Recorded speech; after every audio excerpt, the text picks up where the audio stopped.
Hello প্রিয় দর্শক, দেখেন দেখেন কীভাবে বাইক না পড়ে আছে। হারে সে বাইকটা দেখেন অফ রোডে বাইক চালাতে আসে, জিগ দেওয়া যাওয়া মিনি পাহাড় চলে আসলে দেখেন দুইজনে কীভাবে স্কিপ করে বাইক দিয়ে পড়েছে। বাইকের তো কোনো চাকার মধ্যে রিপ নাই, কিছু নাই, ঘাসের মধ্যে স্কিপ করে দুইজনে কীভাবে পড়ছে। আরে ভাই ভাই উঠেন উঠেন উঠেন ভাই, ব্যথা পাইছেন না? উঠেন উঠেন। আসলে দেখেন নতুন চালক না ভাই, আসলে দেখেন নতুন চালক এই ভুলগুলো সবাই করে থাকে।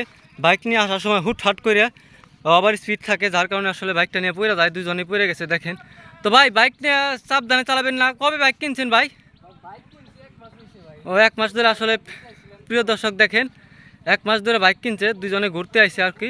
এই অফ রোডে আসলে বাইক চালাবেন না, কারণ ঘাসের মধ্যে স্কিপ করে সম্পূর্ণভাবে বাইকটা পড়ে গেছে। তো সবাই সাবধানে চালাবেন। আর নতুন চালক প্রথমে এটা একটু পড়বেনি বা এটা সমস্যা নাই, এটা একটু পড়বেনি, না পড়লে আসলে বাইক চালানো পরিপূর্ণ। ওই পায়ে ব্যথা পাইছে, আসলে পায়ে রক্ত হয়ে গেছে, গাছ রক্ত আসলে আপনাদের দেখানো যাবে না, ভালো ব্যথা পাইছে। যাই হোক সাবধানে বাইক চালাবা, ঠিক আছে? আর ওই অফ রোডের মধ্যে সবুজ ঘাস তো চাকায় হিপ না একবারেই, আমরা একবারে পড়ে গেছে গাছের মধ্যে। আসলে সবাই বাইক সাবধানে চালাবেন।